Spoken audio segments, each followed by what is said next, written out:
ప్రేమగల మా తండ్రి, మా నమ్మకమైన దేవ, మా ప్రభు, మా రక్షకుడైన యేసుక్రీస్తు అత్యున్నతముగా హెచ్చింపబడిన నామంలో మీ నామానికి వందనాలు స్తోత్రాలు చెల్లిస్తున్నాం తండ్రి. మీరు మమ్మల్ని ప్రేమించి మా కొరకై ఈ లోకానికి వచ్చారు. కలవరి శిలువ మీద చనిపోయి సమాధి చేయబడి మూడవ నాడు తిరిగి లేచుట ద్వారా నీతిమంతులుగా మమ్మల్ని తీర్చినందుకు వందనాలు. మమ్మల్ని మీ కుమారులుగా అంగీకరించారు. శ్రమల ద్వారా మమ్మల్ని పరిపూర్ణులుగా చేస్తున్నారు. శ్రమల్లో ఉన్నప్పుడు మేము నీ నమ్మకత్వాన్ని, మీ ప్రేమను, దయను రుచించుటకై మీరు చేస్తున్న సహాయంకై మీకు ఎంతో వందనాలు. మా ఇద్దరి జీవితాల్లో కూడా మీరు అనుమతించిన తండ్రి కొంచెము శ్రమలకై వందనాలు చెల్లిస్తున్నాం తండ్రి. ఈ దినము ప్రభు మరి ఇద్దరము సాక్ష్యం పంచుకొని అంటుండగా తండ్రి మీరు ఈ సాక్ష్యం ఆశీర్వదించండి. అనేకులకు ఆశీర్వాదకరంగా, ఆదరణకరంగా మీరు చేయమని ప్రార్థిస్తున్నాం. వీటి ద్వారా నీ నామానికి మహిమ తెచ్చుకోండి. సమయమును, మా తలంపులను స్వాధీనపరచుకోమని మా ప్రభు, మా రక్షకుడైన యేసుక్రీస్తు నమ్మకమైన బలమైన నామంలో ప్రార్థించి నమ్మి వేడిచున్నాం తండ్రి. ఆమేన్. ఇప్పుడు సిస్టర్ భారతి సాక్ష్యాన్ని పంచుకుంటుంది. Praise the lord. నా ఈ కోవిడ్ పీరియడ్లో మా ఎక్స్పీరియన్సెస్ దేవుడు ఎలా సహాయం చేశాడో అది చెప్పకముందు అందరికి ఒక పెద్ద బిగ్ సారీ చెప్తున్నాను, ఎక్స్క్యూజెస్. ఎందుకంటే ఆ పీరియడ్లో చాలా ఫోన్స్ మేము తీయలేకపోయాము, మెసేజెస్ కూడా ఫోన్స్ అసలు అటెండ్ అవ్వలేకపోయాము, మెసేజెస్ కూడా రిప్లై ఇవ్వలేకపోయాము. స్టేబుల్ అయిన తర్వాత కొంచెం హెల్ప్ చేశాడు దేవుడు. కాబట్టి ఫోన్స్ తీయలేదని మీరు దయచేసి వేరుగా భావించొద్దని అదొక రిక్వెస్ట్. మేము ఫ్రైడే సిస్టర్స్ మీటింగ్లో 40 మౌంటైన్ పీక్స్ గురించి ధ్యానిస్తున్నాము. ఆ 40 మౌంటైన్ పీక్స్లో రకరకాల అనుభవాలు, 40 పర్వత శిఖరాల్లో రకరకాల అనుభవాలు మేము ధ్యానిస్తూ ఉన్నాము. దానిలో శ్రమలు కూడా ఒక మంచి అనుభవమే. ఇబ్బందుల పొలంలోంచి దేవుడు తీసుకెళ్తాడు, అది కూడా ఒక అనుభవమే అని మేము తెలుసుకుంటా ఉన్నాము. అంతేకాకుండా ఈ ఆన్లైన్ మినిస్ట్రీ స్టార్ట్ అయినప్పటి నుంచి కూడా ఎక్కువ శ్రమల టాపిక్సే అలాగా వస్తూ ఉంది. జలముల్లో పడి వెళ్ళినప్పుడు తోడుగా ఉంటాను, అగ్నిలో పడినప్పుడు జ్వాలలు కాల్చు, ఇవన్నీ కూడా ధ్యానిస్తూ వచ్చాము. అలాగే నిజంగా ఇప్పుడు థియరీ తర్వాత ప్రాక్టికల్స్ కూడా వచ్చేసినాయి. అయితే ఈ అనారోగ్యాలు, శ్రమలు, పోరాటాలు, తర్వాత ఆపరేషన్స్, ఇవన్నీ కూడా మామూలు క్రైస్తవ జీవితంలో అందరికి కూడా సామాన్యమైన విషయాలే. మాకు కూడా they are not new to us, ఈ శ్రమలు కానీ, పోరాటాలు కానీ, అనారోగ్యాలు కానీ. కానీ ఈ ఎక్స్పీరియన్స్, ఈసారి అయిన ఎక్స్పీరియన్స్ ఒక యూనిక్, కొంచెము డిఫరెంట్గా ఉంది. చాలా పాఠాలు కూడా నేర్పించింది. 13th జూలై బ్రదర్ అన్నారు, నాకు కొంచెం ఐఎమ్ ఫీలింగ్ ఫీవరిష్ అని చెప్పారు. తర్వాత 14th నుంచి లేస్తూనే జ్వరంతో లేచారు. 100.5 ఉంది. నా దగ్గర ఏదో టైల్నాల్ ట్యాబ్లెట్స్ ఉంటే ఒక 2 వేసాను, కొంచెం తగ్గింది. కానీ యాక్టివ్గానే ఉన్నారు. ఆ రోజు మండే కాబట్టి మినిస్ట్రీ అది అంతా చేశారు. మళ్ళీ ట్యూస్డే బైబిల్ స్టడీ చేశారు. అలాగా మినిస్ట్రీ కూడా అలాగే చేస్తూనే ఉన్నారు. తర్వాత వెంటనే డాక్టర్కి కూడా ప్రేయర్ చేసుకొని ఫోన్ చేసాము, ఇలాగ జ్వరం వచ్చింది అంటే. సరే, ఆయన కొన్ని ట్యాబ్లెట్స్ చెప్పి ఇవి వేసుకుంటా ఉండండి, కానీ కోవిడ్ సీజన్ కాబట్టి will wait for 3-4 days and then will go for test అని ఆయన చెప్పారు. సరే అనుకున్నాము. ట్యాబ్లెట్స్ వాడుతూ ఉన్నాము. జ్వరం వస్తుంది, పోతుంది, 1 or 2 వరకు కూడా వస్తూ ఉంది. అట్లాగా ఉన్నప్పుడు ఫ్రైడే రోజు సిస్టర్స్ మీటింగ్ కూడా మాకు మంచిగానే జరిగింది. అప్పుడు బాగానే ఉన్నాను.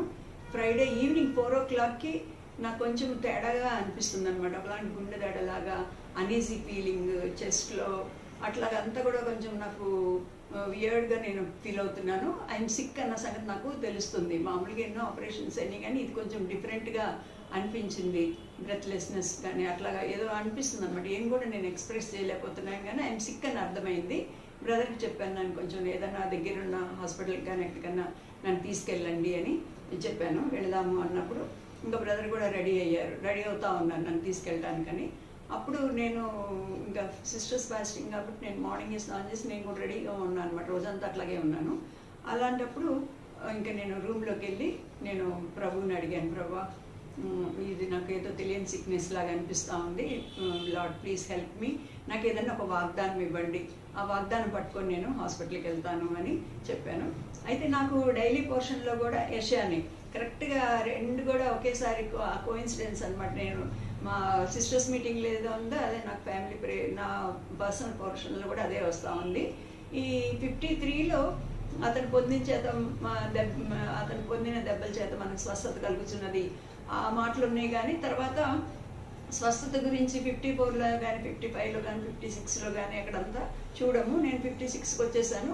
ఆ 57 కూడా చదువుతూ ఉన్నప్పుడు ప్రభా ఏదన్నా ఒకటి అయ్యా టైం అవుతుంది, హాస్పిటల్కి వెళ్ళాలి అని అడుగుతూ ఉన్నప్పుడు 57 చివరికి వచ్చినప్పుడు 57, 18 and 19 ఆఫ్ యెషయాలోంచి దేవుడు ఆ వాగ్దానం ఇచ్చాడు. నేను వారి ప్రవర్తనను చూచితిని, వారిని స్వస్థపరచుదును, వారిని నడిపించునన్న వాగ్దానం ఉంది. తర్వాత 19లో కూడా మళ్ళీ నేనే వారిని స్వస్థపరచదని యెహోవా సెలవిచ్చున్నాడు. ఇది చూడగానే నాకు నెమ్మది వచ్చింది. సరే వెళ్దామని చెప్పేసి హాస్పిటల్కి, సికింద్రాబాద్లో ఒక హాస్పిటల్కి అక్కడికి వెళ్ళాము. వెళ్ళిన తర్వాత నన్ను ఫస్ట్ వాళ్ళు రిఫ్యూజ్ చేశారు, ఎందుకంటే కొంచెం టెంపరేచర్ కూడా ఉంది, బ్రెత్లెస్నెస్ ఏమో అనుకొని వాళ్ళు మేము తీసుకోమండి ఇక్కడ ఆ కేసెస్ అది అన్నారు. కానీ మళ్ళీ ఫస్ట్ ఎయిడ్ అన్నా చేయండి అని అడిగినప్పుడు వాళ్ళు మొదలుపెట్టారు. నెబులైజేషన్ అవి ఇవి ఇచ్చి అదే పల్స్ అవన్నీ చూస్తూ ఉన్నారనమాట. తర్వాత కొన్ని టెస్టులు రాశారు.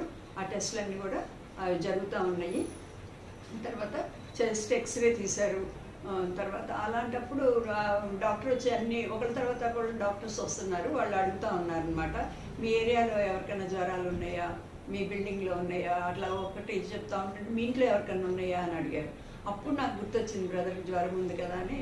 ఇట్లా ఉంది మా హస్బెండ్కి, సార్కి జ్వరం ఉంది ఒక 3-4 days నుంచి అని చెప్తే ఇంకా వాళ్ళు అప్పుడే నాకు బ్రదర్ కూడా ఇక్కడే టెస్టులు చేయించుకుంటే మంచిది కదా అని చెప్పేసి అనిపించింది. తర్వాత బ్రదర్ కూడా అక్కడే చేయించుకున్నారు. తర్వాత ఆ రోజు మరి ఒకవేళ నైట్ ఉండాల్సి వస్తుందేమో అనిపించింది అనమాట. అప్పుడు వాళ్ళు అన్నారు సిటీ స్క్రీనింగ్ చేస్తే కానీ మేము ఉంచుకోము అన్నారనమాట. అప్పుడు అది క్లియర్గా రావాలి అన్నప్పుడు నన్ను సిటీ స్క్రీనింగ్ కూడా నాకు చేస్తూ ఉన్నారు. అది చేసి ఆ స్కానర్లోకి తీసుకెళ్తారు కదా, తీసుకెళ్ళి మళ్ళీ బయటికి వచ్చినప్పుడు నా బ్రదర్ సడన్గా లోపలికి వచ్చారు. వచ్చి నేను కూడా చేయించుకుంటే మంచిది కదా అని. అవును మీరు తప్పక చేయించుకోవాలి అనుకొని ఇంకా బ్రదర్ కూడా అది చేయించుకున్నాను. ఇంకా అప్పటికే రాత్రి 9-10 అవుతా ఉంది. బ్రదర్ ఇప్పుడు అందరికి మెసేజ్ కూడా పెట్టారంటే ఇట్లా బాగాలేదు అని చెప్పేసి, హాస్పిటల్ పేరు కూడా రాయలేదు, అలాగా పెట్టారు. రిజల్ట్ వచ్చింది, వెయిట్ చేసాము. 10 o'clock ఆఫ్టర్ 10 నాకేమో లంగ్స్ అంతా క్లియర్గా ఉన్నాయని వచ్చింది. అయితే బ్రదర్కి అయితే there is some infection present అని వచ్చిందనమాట. ఏదో ఇన్ఫెక్షన్ అయితే కొంచెం ఉంది లంగ్స్లో అని చెప్పారు. వాళ్ళిద్దరూ ఇంకా డిశ్చార్జ్ చేయమని అడిగాము. 11 o'clock అట్లా అయిపోతూ ఉంది రాత్రి. అప్పుడు వాళ్ళు డిశ్చార్జ్ చేసినప్పుడు మందులు కూడా రాసి ఈ మెడిసిన్స్ ఒక 3-4 days వాడండి, తగ్గకపోతే 3 days కూడా అప్పుడు you go for Covid test అని వాళ్ళు అడ్వైజ్ ఇచ్చారు. ఇంకా ఇంటికి వచ్చేసాము. సేమ్ డేనే దేవుడు నన్ను అప్పుడు నేను కొంచెం స్టేబుల్ అయిపోయాను, బాగానే ఉన్నాను ఇంకా కాబట్టి ఇంటికి తీసుకొచ్చేసారు. అప్పుడే అనుకున్నాం అనమాట, ఇంకా 3-4 days ఎందుకు వెయిట్ చేయటం, ఆల్రెడీ బ్రదర్కి 3-4 days అయిపోయింది కదా అని చెప్పేసి నెక్స్ట్ డే సాటర్డే మార్నింగే మన కిమ్స్ హాస్పిటల్లో బుక్ చేసేసుకొని అక్కడ మార్నింగ్ అక్కడ శాంపిల్స్ ఇచ్చేసి ఇంటికి వచ్చాము. ఆఫ్టర్నూన్ అప్పుడు కూడా బ్రదర్ బాగానే ఉన్నారు. వచ్చిన తర్వాత కూడా మళ్ళీ లంచ్ అయిన తర్వాత తను సండేకి రికార్డింగ్ అవి కూడా చేశారు. తర్వాత అలాగా మళ్ళీ సండే ఆరాధన అంతా కూడా అయిపోయింది. మండే మార్నింగ్కి బ్రదర్కి అయితే జ్వరం కంటిన్యూ అవుతూ ఉంది. మండే మార్నింగ్కి బై ఆఫ్టర్నూన్ రిజల్ట్స్ వచ్చేసినాయి. నాకేమో నెగిటివ్ వచ్చింది, బ్రదర్కేమో పాజిటివ్ వచ్చింది. ఇంకా పాజిటివ్ రాగానే మేము 13th జ్వరం వచ్చినప్పటి నుంచే బ్రదర్ని తన రూమ్లోనే కన్ఫైన్ చేసేసాము. తన రూమ్లోనే ఉన్నారు. రికార్డింగ్ కోసము దానికి మాత్రమే ఇట్లా వచ్చేవాళ్ళు, కానీ ఇంకా మిగతా అంతా కూడా రూమ్లోనే ఉంచామన్నమాట. ఇంకా తర్వాత ఈ కోవిడ్ అనగానే ఇంకా అసలు ఎవరు రావద్దు అన్నట్టు ఇంకా మేము చెప్పేసాము.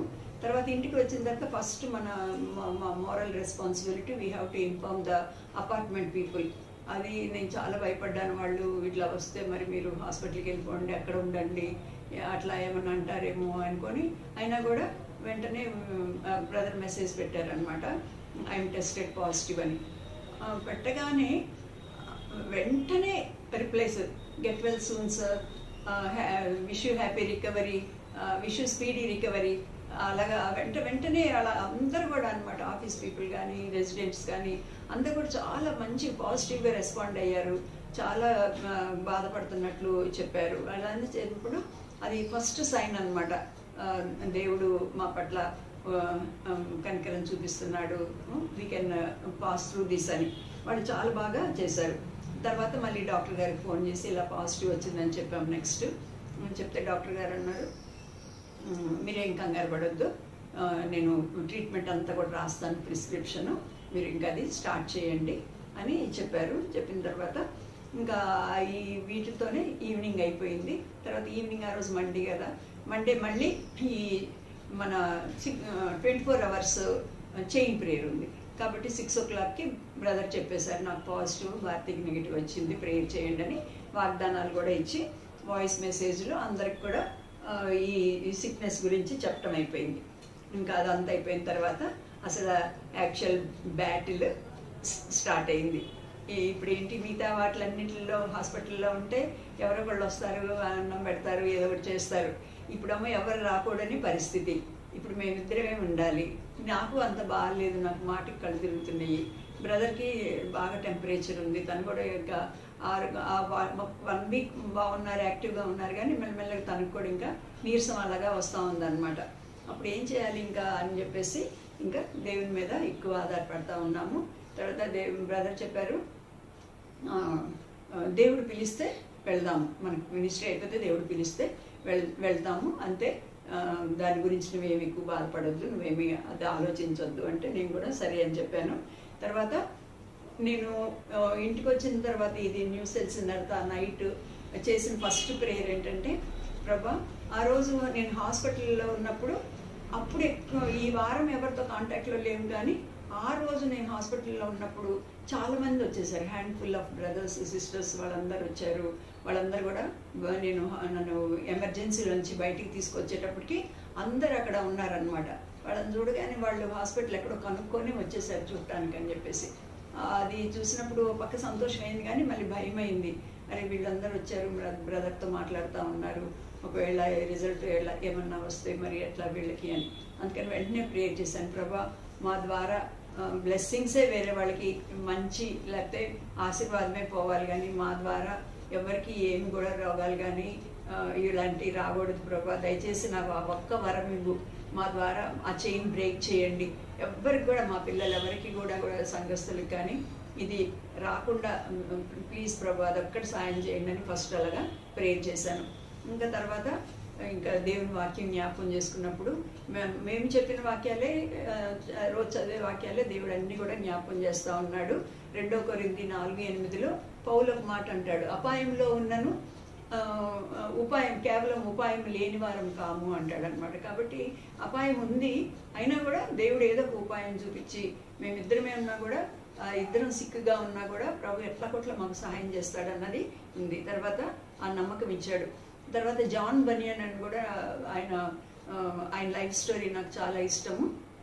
తర్వాత యాత్రికుని ప్రయాణం రాశారు కదా, పిల్గ్రిమ్స్ ప్రోగ్రెస్, అది నేను మాటికి కూడా చదువుకుంటూ ఉంటాను, అది నన్ను చాలా ఉత్తేజపరుస్తూ ఉంది. ఆయన కూడా 16 years ఒక సింగిల్ సెల్లో, 12 years మళ్ళీ ఇంకోసారి ప్రిజన్లో ఉంటారనమాట సువార్త ప్రకటించినందుకు.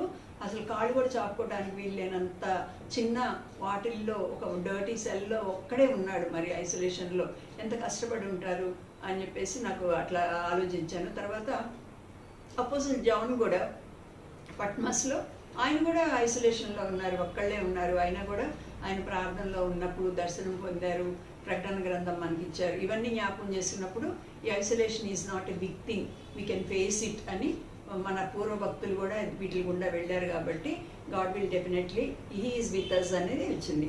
ఇప్పుడు అంటే ఒకలాంటి హెల్ప్లెస్ స్టేటస్లో ఉన్నాము, హెల్ప్ లేదు కానీ వీఆర్ నాట్ హోప్లెస్ అన్న సంగతి కూడా అర్థమైంది. అలాగా ధైర్యంగా ఉన్నాము. మొదటి ప్రాబ్లం నాకు గిడ్డినెస్. ఇప్పుడు నేనేం చేయాలి, ఐ హ్యావ్ టు, నాకు నెగిటివ్ వచ్చినా కూడా వాళ్ళు ఏం చేశారంటే నాకు ఒక చిన్న కోర్స్ ఇచ్చారు, బ్రదర్కి పెద్ద కోర్స్ ఇచ్చారు, మీరు ఎక్స్పోజర్లో ఉంటారు కాబట్టి మీరు వాడాలమ్మా అని చెప్పేసి అది నాకు ఇచ్చారనమాట. So I have to look after my self and తర్వాత బ్రదర్ గురించి కూడా అన్నీ చూడాలి. అలాగా ఉన్నారు. ఎట్లా కళ్ళు తిరుగుతున్నాయి అంటే లేస్తే నాకు లేవలేకపోతున్నాను. అసలు ఈ సోఫాల దగ్గర కింద నేల మీద పడుకునే అంత పరిస్థితి వచ్చిందనమాట. అలాంటప్పుడు నేను మళ్ళీ యేసుప్రభుని జ్ఞాపకం చేసుకున్నాను. మత్తయి 4:11లో ఆయన 40 దినాలు అరణ్యంలో ఉపవాసం ఉండి ప్రార్థన చేసిన తర్వాత దేవదూతలు వచ్చి పరిచర్య చేశారు అన్నమాట రాయబడింది. అది చదివినప్పుడు అది నాకు గుర్తొచ్చి, ప్రభా మీరు కూడా వీక్ అయిపోయినప్పుడు మీకు దేవదూతలు వచ్చి పరిచర్య చేశారు కదా, నేను కూడా మీ బిడ్డనే కదా, నాకు కూడా దేవదూతలు పంపించి పరిచర్య నాకు బలం తెప్పించండి, నాకు పరిచర్య చేసినట్లు సాయం చేయండి అని అలాగా విశ్వాసంతో ప్రార్థన చేస్తున్నప్పుడు నిజంగా దేవదూతలు ఎలాగా పరిచర్య చేస్తారు అన్నది దేవుడు అనుభవంలోనికి తీసుకొని వచ్చాడు. అలాగే ప్రభువు నాకు చాలా సహాయం చేశారు. రెండవదిగా ఫుడ్ తినాలి కదా, మరి ఏదో ఒకటి ఏమి తినాలి, ఇప్పుడు ఎలాగ ఏం చేయాలి అన్నప్పుడు మళ్ళీ ఏలియాని జ్ఞాపకం చేసుకున్నాను. మొదటి రాజుల్లో 19:5లో ఏలియా బదరి వృక్షం కింద పండుకుంటాడు కదా, ఈ యెజబెల్కి దూరంగా పారిపోయి ఒక్కడే ఉన్నప్పుడు మళ్ళీ దేవదూత వచ్చి ఆహారం పెడుతుంది. లేపి ఆహారం పెట్టినప్పుడు అవన్నీ కూడా గుర్తొచ్చింది అనమాట. అవి గుర్తొచ్చి, ప్రభా మరి మేము కూడా నీ బిడ్డలమే కాబట్టి ఏలియాకి కాకుల ద్వారా ఆహారం ఇచ్చారు, లేకపోతే దేవదూతను పంపించి ఆహారం ఇచ్చారు, దేవదూతని పంపించి, కాబట్టి నాకు కూడా ఏదన్నా ఫుడ్ ఇవ్వండి అని మేము మా ఇద్దరికి తినడానికి అని చెప్పేసి ప్రార్థన చేసుకున్నప్పుడు doctor Helen sister and Harrison గారు కూడా ఫాలోఅప్ చేస్తూ ఉన్నారనమాట. అయితే ఇంట్లో ఉన్న వాటితోనే చక్కటి మంచి ఫుడ్ మాకు దొరికింది. సిస్టర్ చెప్పారు, డాక్టర్ గారు మరి ఓట్స్ అండ్ అవి ప్రోటీన్ డీ ప్రోటీన్ అనే పౌడర్ ఉంటుంది, అది పాలల్లో కలుపుకొని తాగండి, అది స్ట్రెంగ్త్ ఇస్తుందని చెప్పారన్నమాట డాక్టర్ హెలెన్. అది గుర్తుపెట్టుకుని అది తెచ్చుకున్నాము. అలాగే ఓట్స్ అంటే ఈజీయే కదా చేసుకోవటము. అలాగే ఓట్స్ తర్వాత ఆకలి వేసినప్పుడు నీరసం వచ్చినప్పుడు అది తర్వాత కొంచెం బియ్యం వేయించేసి గంజిలాగా చేసి పెట్టుకొని అది అట్లాగా దేవుడు మంచిగా అంటే అన్నం ఏమి లేదు అంటే తినడానికి ఏమీ లేదు అన్న ప్రశ్న రాకుండా ఆయన బ్రదర్ కూడా అసలు తినలేకపోతున్నారు. దానికి తగినట్లు ఈ ఫుడ్తో దేవుడు నాకు చాలా సహాయం చేశాడు. అలాగే ఓఆర్ఎస్ అని అది ఉంటుంది కదా, అవి తెచ్చిపెట్టుకున్నాము.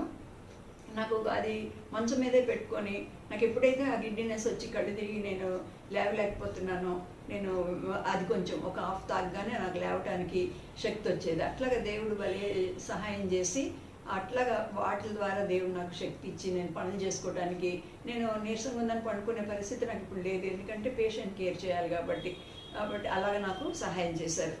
తర్వాత ఈ వెజిటేరియన్ ఫుడ్ తీసుకోమన్నారు డాక్టర్. అప్పుడు మళ్ళీ ధాన్యాలను జ్ఞాపకం చేసుకున్నాను. ప్రభు వాళ్ళు నీళ్లు తాగి శాఖధాన్యాదులు వాళ్ళు అవి తిన్నారు కదా, తిన్నప్పుడు కూడా వాళ్ళకి మంచి ఆరోగ్యం ఇచ్చావు కదా, నువ్వు మాకు కూడా అలాగ సహాయం చేయమని అడిగినప్పుడు దేవుడు మాకు అట్లా కూడా సహాయం చేసి ఆ వాటిల్లోనే ఆ ట్యాబ్లెట్స్ అవన్నీ తట్టుకోవడానికి చాలా ట్యాబ్లెట్స్ ఉంటాయి, టైంకి వేసుకోవాలి, టైం ప్రకారం వేసుకోవాలి, వాటన్నిటిలో కూడా ప్రభు సహాయం చేశాడు. తర్వాత ఫిజికల్ డిస్టెన్స్ ఆ రూమ్లో పెట్టేసి తలిపేసి దూరంగా ఉండాలి అని చెప్పారు, కానీ అది దట్ ఈస్ నాట్ పాసిబుల్. ఎందుకంటే నేను ఆ రూమ్ శానిటైజ్ చేయాలి, ఈ సాచురేషన్ లెవెల్స్ చూడాలి, వెళ్ళి రోజుకు 3 సార్లు చూడాలి, బీపీ చూడమన్నారు, ఇంకా తర్వాత ఈ టెంపరేచర్ నోట్ చేసుకోవాలి, టెంపరేచర్ చూడాలి, ఫుడ్ తీసుకెళ్ళి ఇవ్వాలి, మళ్ళీ ఖాళీ అయిన ప్లేట్లు తెచ్చుకోవాలి. ఇవన్నీ కూడా ఇప్పుడు 1 or 2 జ్వరం ఉన్న వాళ్ళని అలాగా రూమ్లోనే వదిలేసేయలేము కాబట్టి డయాగ్నల్గా ఒక చైర్ వేసుకొని చూసుకుంటా, నైట్స్ మాటికి వచ్చి చూసుకుంటా, అలాగా ఇంకా ఫిజికల్ డిస్టెన్స్ మెయింటైన్ చేయలేకపోయాం. కానీ ప్రభు కృప వలన ఇవన్నీ కూడా పనులు చేయడానికి ఎప్పటికప్పుడు చేతులు కట్టుకుంటా, ప్రభు ఎప్పటికప్పుడు జ్ఞానం ఇస్తున్నాడు అనమాట, చేతులు ముఖం దగ్గర పెట్టుకోకుండా. అలాగా ప్రభు నాకు సాయం చేశాడు, అలాగా దేవుడు కృపిస్తూ ఉన్నాడు అనమాట. తర్వాత వచ్చిన 2వ రోజు పోలీసు వాళ్ళు పోలీస్ స్టేషన్ నుంచి, బేగంపేట పోలీస్ స్టేషన్ నుంచి కాల్ చేశారు, ఎవరెవరు ఉన్నారు, ఎంతమంది ఉంటారు, ఎవరు రాకూడదమ్మా మీ ఇంటికి, మీరు కూడా బయటకు వెళ్ళకూడదు, అవి ఇవే చెప్పారు. సరే అని చెప్పాము. మళ్ళీ నెక్స్ట్ డే హెల్త్ వర్కర్స్ వచ్చారు, మళ్ళీ అదే మీరు బయటకు వెళ్ళకూడదు, ఎవరు రాకూడదు మీ ఇంటికి అంటే సరే అండి అన్నారు. తర్వాత ఇంకా రోజు government of Telangana Covid centre నుంచి రోజు ఎవరొకళ్ళు ఫోన్ చేసటము, ఇవే అడగటము, పేషెంట్ కండిషన్ కనుక్కోవడం అలా చేస్తూ ఉన్నారు. ఒకరోజు ఒక ఆమె ఇన్ఛార్జ్ ఒక ఆమె ఫోన్ చేసింది కాంటాక్ట్ ఇన్ఫర్మేషన్ కనుక్కోవడానికి.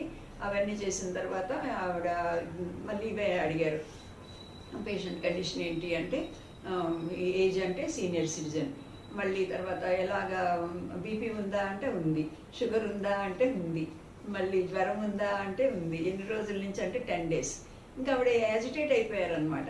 ఏంటమ్మా మీరు ఇట్లాగా అన్నీ ఇవి చెప్పారు, మళ్ళీ ఇంట్లో పెట్టుకొని ఉన్నారు, అట్లా మీరు వెంటనే హాస్పిటల్లో చేర్పించాలి, మీరు హాస్పిటల్లో ఎవరైనా మిమ్మల్ని అడ్మిట్ చేసుకోకపోతే నాకు చెప్పండి, నేను 108 కూడా పంపిస్తాను, వాళ్ళు నో అంటే నాతో చెప్పండి అని నా నెంబర్ నోట్ చేసుకోండి, అది ఇది అని ఆవిడ కొంచెము తప్పనిసరిగా హాస్పిటల్కి వెళ్ళాల్సిందే అన్నట్లు చెప్పారనమాట. ఇంకా ఏం చేయాలి, మళ్ళీ ప్రేయర్ చేసుకున్నాం. ప్రేయర్ చేసి మళ్ళీ డాక్టర్ గారికి ఫోన్ చేసి సార్ ఇట్లాగా మరి గవర్నమెంట్ వాళ్ళము హాస్పిటల్లో చేరమంటున్నారు అని చెప్పినప్పుడు డాక్టర్ గారు అన్నారు అక్కర్లేదమ్మా మీరేమి టెన్షన్ పడకండి, వాళ్ళ డ్యూటీ వాళ్ళు చేశారు, నేను మందులు ఇస్తున్నాను కదా తగ్గిపోతుందిలేండి అని అన్నారనమాట. తర్వాత ఈ కోవిడ్ మైల్డ్ నుంచి మోడరేట్ వరకు ఉంది, కానీ ఇన్ఫెక్షన్స్ ఉన్నాయి, అదర్ ఇన్ఫెక్షన్స్, వాటిని ట్రీట్ చేయాలని ఒక 3-4 యాంటీబయాటిక్స్ వాళ్ళు ఇచ్చారు. ఆ యాంటీబయాటిక్స్ చాలా వీక్ చేసినాయి, దాంతో నోరు చేదైపోయి అసలు తినలేకపోయిన పరిస్థితి అట్లా అయిందనమాట. అంటే ఒక్కొక్క గంట గడిస్తున్నట్లు, ఒక్కొక్క రోజు అయితే ఒక రోజు అయింది అన్నట్లు అలా ఉందన్నమాట. ఇంకా అట్లాగా జరుగుతూ ఉంది. ఇంకా టెంపరేచర్ ఇంకా 10-11 days అయిపోయినాయి, తగ్గలేదు. ఇంకా మా పిల్లలకి కాన్ఫరెన్స్ కాల్ చేసి ఇట్లా మరి డాడీని హాస్పిటల్లో చేర్పించాలి కదా అని చెప్తే పాల్ అన్నాడు వద్దమ్మా హాస్పిటల్ అయితే, ఫీబీ అయితే చేర్పించాలన్నది, సలోమీను పాల్ వద్దన్నారు. ఇంకా ఇవన్నీ కావాల్సినవి తెచ్చిపెట్టారనమాట. ఆక్సిమీటర్ కానీ ఆక్సిజన్ సిలిండర్ ఒకటి తెప్పించి అన్నీ కూడా పిల్లలు అరేంజ్ చేసి పెట్టారు. కిట్స్ అలాంటి దానికి కావాల్సిన పేషెంట్కి కావాల్సిన ఇవన్నీ కూడా రెడీగా పెట్టారు. పాల్ అన్నాడు 24 hours చూద్దాము.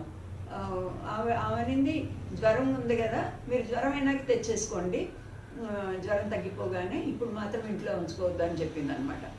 చెప్తే ఇంకా పాల్ అన్నాడు అమ్మ ఒక 24 hours అన్నా చూద్దాం, ఇప్పుడు 10-11 days అయింది కదా, ఇంకా చూద్దాము హాస్పిటల్లో what ever treatment they give, what ever oxygen కావాలా నువ్వు ఆక్సిజన్ ఇంట్లో పెట్టు, తర్వాత వాళ్ళు ఏం మందులు ఇస్తే అవి నువ్వు ఇంట్లో ఇచ్చేయమ్మా, ఎందుకంటే ఒకసారి హాస్పిటల్కి వెళ్ళిన తర్వాత నేను రానిస్తారంటే అది లేదంట, అది కోవిడ్ వార్డ్స్కి మమ్మల్ని రానియరు, ఇంకా డాడీ ఒక్కళ్ళే అక్కడ ఉండాలి అని చెప్తే వద్దంటే వద్దన్నాడు అనమాట. వద్దని మళ్ళీ డాక్టర్ గారితో మాట్లాడితే డాక్టర్ గారు కూడా నేను కూడా వద్దన్నాను, మరి హాస్పిటల్లో అసలు బెడ్సే దొరకటం లేదు, ఇది ఇన్ఫెక్షన్స్కి ట్రీట్ చేస్తున్నాను కదా తగ్గిపోతుంది అన్నారు.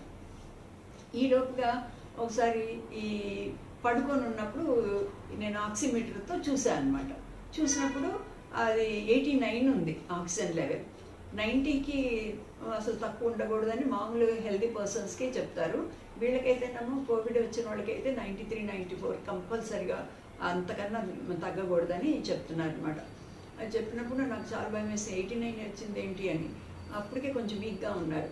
ఇంకా మళ్ళీ చాలా భయం వేసింది. మళ్ళీ ప్రేయర్ చేసుకొని మళ్ళీ డాక్టర్ గారికి ఫోన్ చేస్తే అప్పటికే నేను డాక్టర్ గారికి ఫోన్ చేసి ఆయన రెస్పాండ్ అయ్యేటప్పటికి కొంచెం టైం పట్టింది, ఒక 10-15 minutes అయింది. అమ్మ ఇంకోసారి మళ్ళీ చూడండి అన్నాడు. అంటే చూసేటప్పటికి అప్పటికి 94 ఉందన్నమాట. ఆయనతో డాక్టర్ గారితో మాట్లాడుతానే మళ్ళీ ఇంకొక 5 నిమిషాలు అయిన తర్వాత మళ్ళీ చూస్తే అది మళ్ళీ 95-96 అయింది. అప్పుడు దేవుడు ఒక సంగతి అర్థం చేశాడు, పడుకున్నప్పుడు ఎక్కువసేపు పడుకుంటే కొంచెం తగ్గుతుంది ఆక్సిజన్ లెవెల్, కూర్చుంటే బాగుంటుంది అని ఒక ఆలోచన ఇచ్చాడు దేవుడు. ఇంకా మంచానికి అవి వేసి ఎక్కువసేపు కూర్చుంటానికి కూడా అట్లా అరేంజ్ చేసి ఎప్పటికప్పుడు దేవుడు ఒక ఏదన్నా అలాంటి ఎమర్జెన్సీ వచ్చినప్పుడు మళ్ళీ దాని నుంచి బయటికి రావడానికి ప్రభు అట్లాగా సహాయం చేస్తూ ఉన్నాడు అనమాట. ఈలోపు నేనేం చేశానంటే మళ్ళీ సడన్గా నైట్ టైమ్స్ కనుక అట్లా అయితే ఏం చేయాలి అని చెప్పేసి ఇంకా వీళ్ళకి తెలిసిన వాళ్ళకి హాస్పిటల్స్లో ఫోన్ చేసి అడుగుతూ ఉన్నాను, మీరు కొంచెం కనుక్కోండి ఎంత బెడ్స్ ఎక్కడ ఇప్పిస్తారా లేకపోతే ఎంత అవుతుంది అని. అలాగే ఒక యంగ్ బ్రదర్కి ఫోన్ చేసి అయ్యా కొంచెం కనుక్కో హాస్పిటల్స్లో అంటే తను కూడా 2-3 హాస్పిటల్స్లో కనుక్కుంటే ఈ హాస్పిటల్లో రోజుకి ఎంత మొత్తం ఎంత అవుతుంది బిల్లు అవి అడుగుతూ ఉన్నాను అనమాట. నేను ఈ హాస్పిటల్ అయితే ఎంత, హాస్పిటల్ అయితే ఎంత అట్లా అడుగుతుంటే ఆ అబ్బాయి ఒక మాట అన్నాడు, ఆంటీ మీరు అస్సలు మనీ గురించి మీరు థింక్ చేయొద్దు, I will arrange all the money, అదేంటి అంకుల్ క్షేమంగా వస్తే నాకు చాలు అన్నాడు అనమాట. That was so touching. మా హాస్పిటల్ బిల్ అంతా పాల్ కడతాడు, అది ప్రాబ్లం లేకపోయినా కూడా ఒక అబ్బాయి అట్లాగా అన్నప్పుడు ఐ వాజ్ సో హ్యాపీ. అంటే చాలా కంఫర్టెడ్ అనమాట. అమౌంట్ గురించి ఏం ఆలోచించొద్దు, అంకుల్ మంచుకుంటే చాలు అని. తర్వాత వెన్స్డే వచ్చింది. వెన్స్డే సంఘ ప్రార్థనలో Psalm 34 అని చెప్పారు. ఆ Psalm 34లో కూడా అన్నిటిలోంచి తప్పిస్తాడు, అన్ని భయంలోంచి, అన్ని శ్రమల్లోంచి, అన్ని ఆపదల్లోంచి. అట్లాగా అవన్నీ చెప్పినప్పుడు అది కూడా చాలా కంఫర్ట్ ఇచ్చింది, చాలా ధైర్యం కూడా ఇచ్చింది. సేవకుని ప్రాణం విమోచించిన మాటల ద్వారా కూడా దేవుడు చాలా చేశారు. అట్లాగా గడుస్తూ ఉన్నాయి. ఇంకా ఇప్పుడు జ్వరము 13th నుంచి అంటే దాదాపు 28th 29th చేస్తుంది. 28th మార్నింగ్ అనుకుంటాను సడన్గా. అప్పటి వరకు మేము ఒకరితో ఒకరు మాట్లాడలేకపోయాం అనమాట, ఎందుకంటే మాస్కులు ఉన్నాయి ఇద్దరికి. బ్రదర్కి అసలు మాట్లాడే ఓపిక లేదు, మాస్క్ పెట్టుకొని మాట్లాడితే అసలు అర్థం కావటం లేదు. నేను కూడా నాకు నీరసం కూడా, నేను కూడా గట్టిగా మాట్లాడలేకపోతున్నాను. ఏది అవసరమో ఈ ట్యాబ్లెట్ వేసుకోండి, తినండి, అట్లా అంత తప్పిస్తే ఇంకేం లేదు. బ్రదరు వాక్యం చదువుకోవడము, లేకపోతేనేమో వాక్యాలు పెట్టుకొని మెసేజ్లు, భక్సింగ్ గారి మెసేజ్లు కానీ అవి వినడము, లేకపోతే ప్రేయర్ కూడా మనసులో ఇలాగా పడుకొని ఇట్లా పెట్టుకొని ప్రేయర్ చేసుకుంటే అట్లా ఉండేవాళ్ళు. ఫ్యామిలీ ప్రేయరు, బైబిల్ రీడింగ్ అన్నీ నేనే చేసి ఈ రూమ్లోంచి గట్టిగా అరిచి చదివి అట్లాగే వినిపిస్తూ ఉండేదాన్ని అనమాట. అలాంటి పరిస్థితుల్లో ఫస్ట్ టైము ఫోన్స్ కూడా అన్నీ నా దగ్గరే పెట్టుకున్నాను. మొదటి వారం నేను అసలుకి ఏ ఫోన్లు తీయలేకపోయాము. నేను కొంచెం స్టేబుల్ అయిన తర్వాత బ్రదర్ ఫోన్కి నేనే మెసేజ్లు పెడతాం కానీ, అటెండ్ అవటం కానీ, నా ఫోన్ నేను అటెండ్ అవటం కానీ అట్లాగా చేస్తూ ఉన్నాం. ఓన్లీ గవర్నమెంట్ డాక్టర్ వాళ్ళు ఫోన్ చేసినప్పుడు మా డాక్టర్కి అట్లాగా లిమిటెడ్ ఫోన్స్ మాత్రమే అటెండ్ అవ్వగలిగాము. అప్పుడు 28th మార్నింగ్ నేను పడుకున్నప్పుడు బ్రదర్ అసలు నిద్రపోయేవాడు కాదు, అది కూడా ఒక ప్రాబ్లం. తినలేకపోయేవాళ్ళు, నిద్రపోలేకపోయారు. ఆ రోజు మార్నింగ్ ఎర్లీ మార్నింగ్ వర్షిప్ వినపడుతుంది రూమ్లోంచి గట్టిగా. మామూలుగా ఎప్పుడే హెల్తీగా ఉన్నప్పుడు కూడా హాల్లో కూర్చొని ఎర్లీ మార్నింగ్స్ 3 o'clock కానీ 4 o'clock కానీ గట్టిగా చేస్తారనమాట. అది వినపడినప్పుడు నాకు చాలా సంతోషమైంది.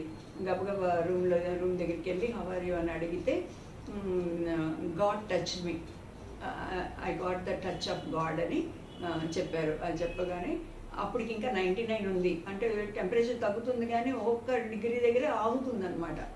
అట్లాగా 99 దగ్గర కూడా ఒక 3 days అలా ఆగింది. ఇంకా 99 ఉన్నప్పుడే దేవుడు God has touch me, I'm okay, I be healed అని అట్లా చెప్పారు. చెప్పినప్పుడు అది చాలా సంతోషమైంది. తర్వాత మళ్ళీ ఒక 24 hours కూడా చూసాము. తర్వాత కూడా రాలేదు. ఇంకా తర్వాత కొంచెం జ్వరం తగ్గినప్పటి నుంచి కూడా ఇంకా ఫీబీ అనింది, ఫుడ్ లేకుండా ఎందుకు బాధపడుతున్నారు మీరు, ఇప్పుడు డాడీ ఏమన్నా తినగలిగితే మళ్ళీ ఏమన్నా చేద్దామని చెప్పేసి అప్పటి నుంచి ఎవరొకళ్ళు దేవుని కృప వలన లంచ్ తెచ్చి పెడుతున్నారు.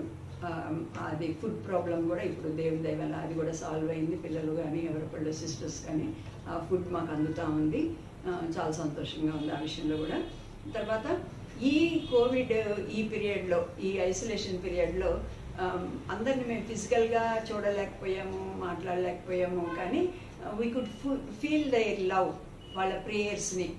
ఒక్క మెసేజ్ ఎంత చక్కగా పెట్టారంటే, with tears we are praying, 3 times we are praying, అలాగా తప్పగా God will get you through this అని అలాగా చెప్తా ఉన్నారు. నా పాత సండే స్కూల్ పిల్లలు, మేము ఆర్బీఐ క్వార్టర్స్లో చర్చ్ స్టార్ట్ అయినప్పుడు ఉన్న సండే స్కూల్ పిల్లలు కూడా, వాళ్ళకు కూడా తెలిసిపోయింది, అలాగా అందరికి తెలిసిపోయి వాళ్ళు కూడా ఫోన్లు చేసి ఎంత వాళ్ళు ఆంటీ మీరు మాకు కావాలి, అంకుల్ కావాలి, మీరు తప్పగా ఉంటారు అని వాళ్ళు ఎక్కడ వెళ్తున్నారో, అందరు పెద్దవాళ్ళు అయిపోయారు, అన్ని చోట్ల ఉన్నారు.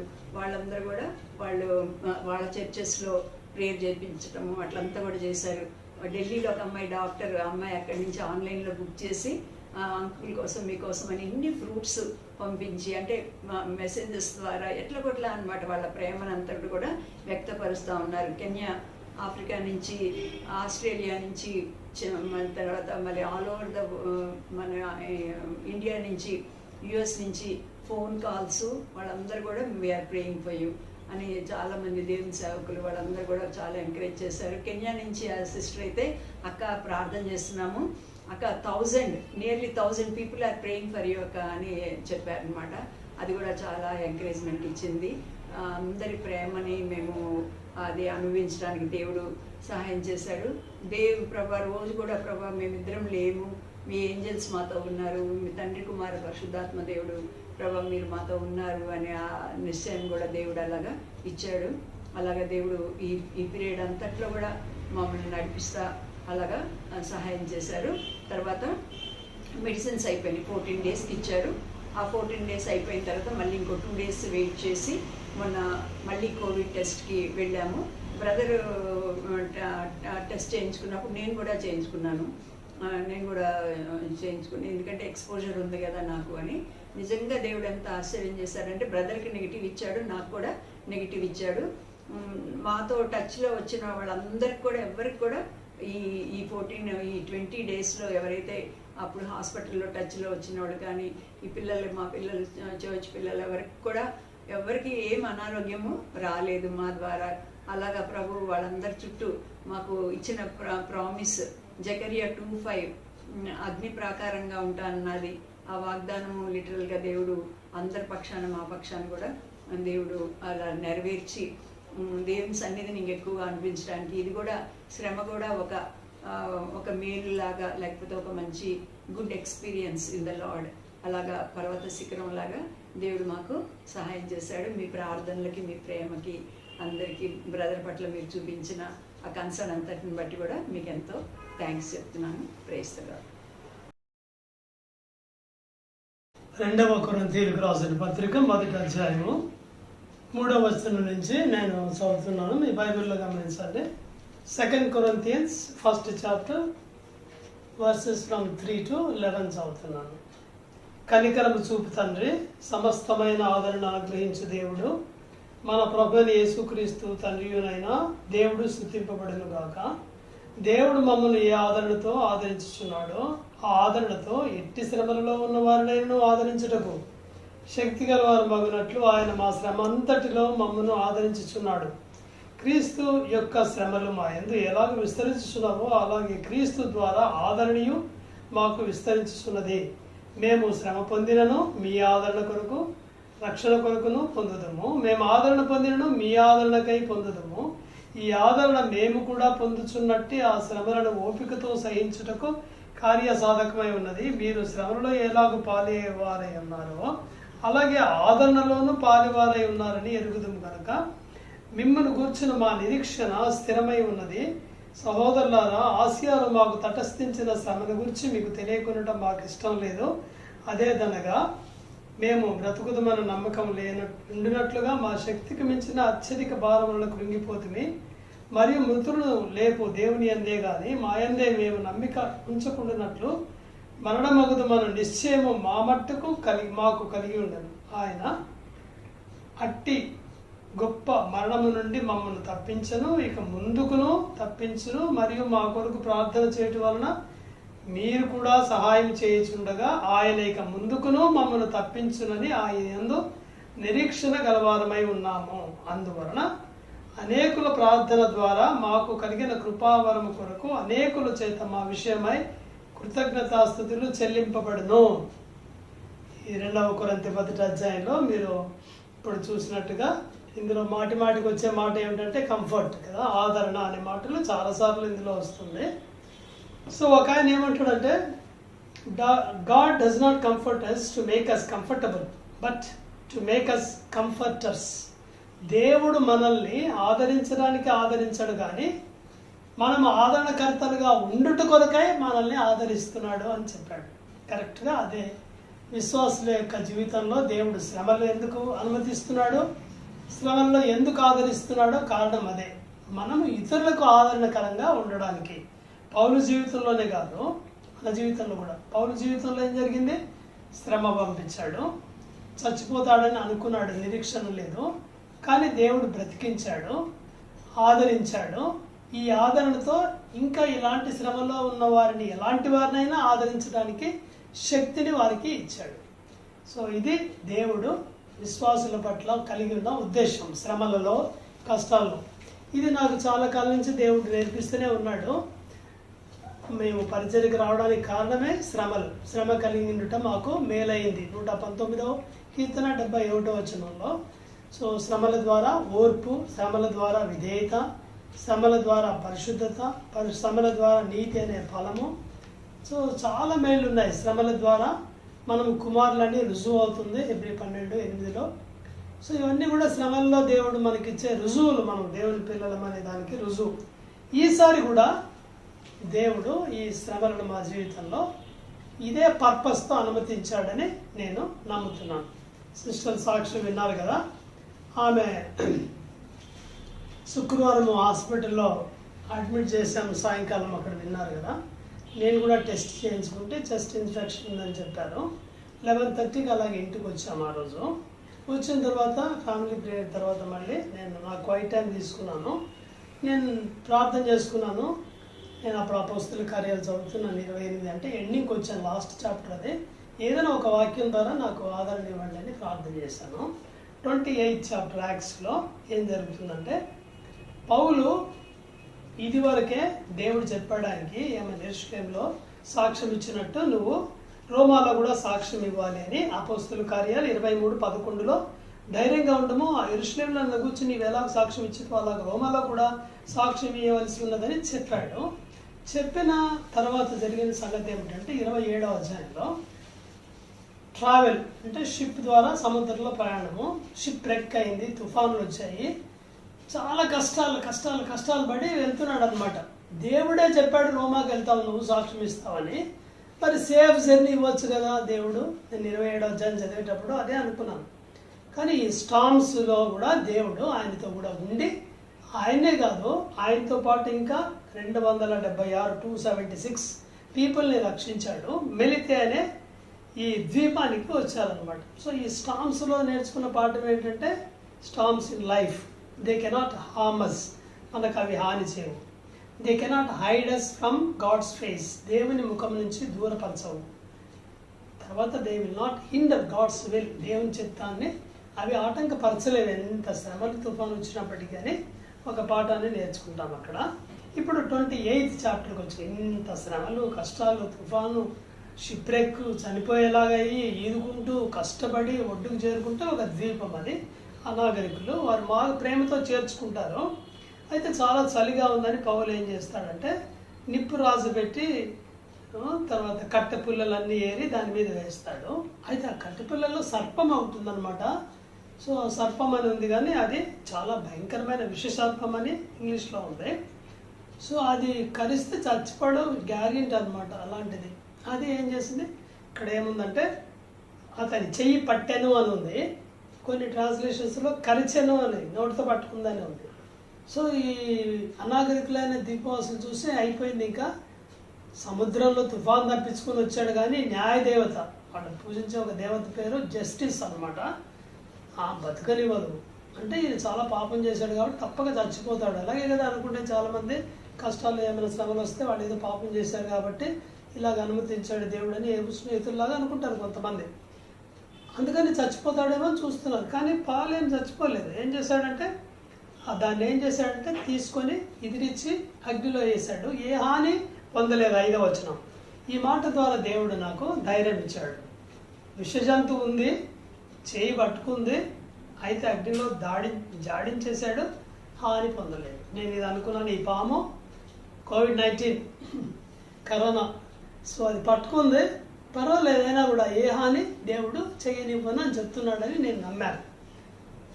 దీని తర్వాత బాగా అతనికి ఏం కలకపోతే చూసి దేవత అంటారు మళ్ళీ. తర్వాత ఏం చేశాడు పౌలు, పొప్లి యొక్క తండ్రి జ్వరంతో బయలుతో బాధపడుతుంటే 8th verseలో బాగు చేస్తాడు. ఇంకా చాలా మంది కూడా బాగవుతారు. చూడండి, ఈ అనుభవం ద్వారా, ఈ సర్పం యొక్క అనుభవం ద్వారా పౌలు అక్కడ ఉన్న వారికి కూడా ఆదరణ ఇచ్చేవాడు అయ్యాడు కదా పౌలు. సో అలాగే దేవుడు నాకు ఆ రోజు రాత్రి 28వ అధ్యాయం ద్వారా దేవుడు నాతో మాట్లాడాడు. 11:30-12 గంటలప్పుడు టైం అది.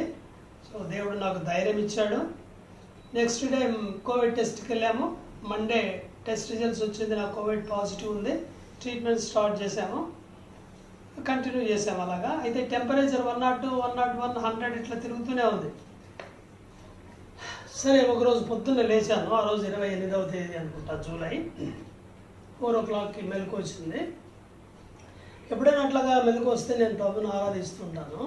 సో అలాగ ఆరాధన స్టార్ట్ చేశాను. కానీ చేసే ముందు నాకు మళ్ళీ టెంపరేచర్ గురించి గుర్తొచ్చింది. ఎందుకు తగ్గించట్లేదు దేవుడు అని అట్లాగా అనిపించింది నాకు. అనుకొని ఇట్లా కూర్చున్నాను, మంచం మీద కూర్చొని ఈ 28 చాప్టర్ గుర్తొచ్చింది. మరి దేవుడు నాకు ఇచ్చాడు కదా ప్రామిస్, అది ఎందుకు దేవుడు చేయట్లేదు, చేస్తాడు దేవుడు ఇప్పుడు అని ఇట్లా పట్టుకున్నాను. కొంచెం టెంపరేచర్ తక్కువ ఉన్నట్టు అనిపించింది. నేనేం చేశానంటే ఈ చేతికి ఏదో పాము చుట్టుకున్నట్టుగా ఊహించుకొని, లేదు అక్కడ ఊహించుకొని ఇట్లా తీసి దాన్ని అట్టులో వేసినట్టు ఇట్లా వేసేసాను. వేసేసిన తర్వాత ఇంకా మొదలేసాను ఆరాధించడం. ప్రభువా, I thank you Lord for touching me, healing me అని ప్రభుని ఆరాధించడం. ప్రభువా, నన్ను ముట్టావు, బాగు చేసావు, కరోనాను తీసేసావు, టెంపరేచర్ తగ్గించావు, కాబట్టి నీకు వందనాలని చాలాసేపు నేను ఆరాధన చేశాను. సో భారతీయ సిస్టర్ కూడా వస్తే చెప్పాను, దేవుడు నన్ను ముట్టాడు, బాగు చేశాడు, ఈరోజు ఇక నాకు జ్వరం రాదు, అప్పటికి 99 ఉంది కానీ ఇంకా రాదు తర్వాత అని చెప్పాను నేను. దేవుడు తన నమ్మకత్వాన్ని మళ్ళీ ఒకసారి రుజువు చేశాడు. నెక్స్ట్ డేకి నార్మల్ అయిపోయింది. సో అలాగా దేవుడి డెడ్లీ వైపర్ నుంచి ఎలాగ పాలను కాపాడాడో దేవుడు నన్ను కూడా కాపాడాడు. ప్రభు సహాయం చేశాడు. అంటే ప్రభు సహాయం చేశాడు కాబట్టి నమ్మదగిన వాడని నేను చెప్పను అలాగా. ఎందుకంటే ముందు నుంచి నా వైఖరి అది కాదు. దేవుని చిత్తం అయితే దేవుడు బాగు చేస్తాడు. దేవుని చిత్తం అయిపోతే, మన పరిచయం అయిపోతే, భారతికి అదే చెప్పేవాడిని, మన మినిస్ట్రీ ఉంటే మనల్ని బతికిస్తాడు, మినిస్ట్రీ అయిపోతే తీసుకెళ్తాడు. ఎప్పుడు నేను యాక్ట్స్ అపోస్తల కార్యాలు 12వ అధ్యాయం చెప్పేటప్పుడు సంఘ ప్రాంతంలో ఇదే అంశాన్ని చెప్పేవాడిని. యాకోబుని చంపించాడు ఖడ్గంతో, పేతురుని విడిపించాడు అదే అధ్యాయంలో. అది ఆయన చిత్తం. మనం ఉండాలనుకుంటే ఉంచుతాడు, లేదంటే తీసుకెళ్తాడు. సో కాబట్టి ఫ్యామిలీ ప్రేయర్లో కూడా నేను చేసేవాడిని ఇలాగ ఏమంటే, ప్రభువా, నీవు మమ్మల్ని పిలిచినా, నీవు వచ్చినా మీ దగ్గర ఉండడానికి ఎల్లప్పుడూ మాకు సహాయం చేయండి అని అలాగే ప్రార్థన చేసేవాళ్ళం. కాబట్టి మీ అందరి ప్రార్థనలకు మేము చాలా కృతజ్ఞులై ఉన్నాము. మొన్న ఫ్రైడే కోవిడ్ నెగిటివ్ ఇద్దరికి వచ్చింది. ప్రభు కొందరస్తులే ఉన్నాము. ప్రభు మాకు ఇంకా లైఫ్ ఇచ్చాడంటే మేము దేవుని కొరకు పనిచేయాలి. మా ఉద్దేశం ఒకటే ఏమిటంటే, మా ఉద్దేశం దేవుని యొక్క చిత్తము మా జీవితాల్లో మేము తెలుసుకోవాలి, పరిపూర్ణ చిత్తము. ఆ చిత్తానికి లోబడి మేము జీవించాలి. అదొకటే మా గోల్, ఇంకా వేరేది ఏం లేదు. 2 కొరింథీ 5:15 నా గోల్. జీవించు వారికి మీదట తమ కొరకు కాక తమ కొరకు మృతి పొంది తిరిగి లేచిన వారి కొరకే జీవించినట్లు ఆయన అందరి కొరకు మృతి పొందారని నిశ్చయించుకొనుచున్నాము. ఆయన కోసం జీవించడానికే ప్రాణం ఇచ్చాడని నేను నమ్ముతున్నాను. మొదటిసారి శ్రమల గుండా వెళ్ళినప్పుడే 1980sలో భారతీయ ఆపరేషన్ అయినప్పుడే నేను ఒక వాక్యం నాకు గోల్గా పెట్టుకున్నాను. అప్పుడు ఫిలిప్పీ 1:21, ఫిలిపియన్స్ 1:21, బ్రతుకుడైతే క్రీస్తే, చావైతే లాభం.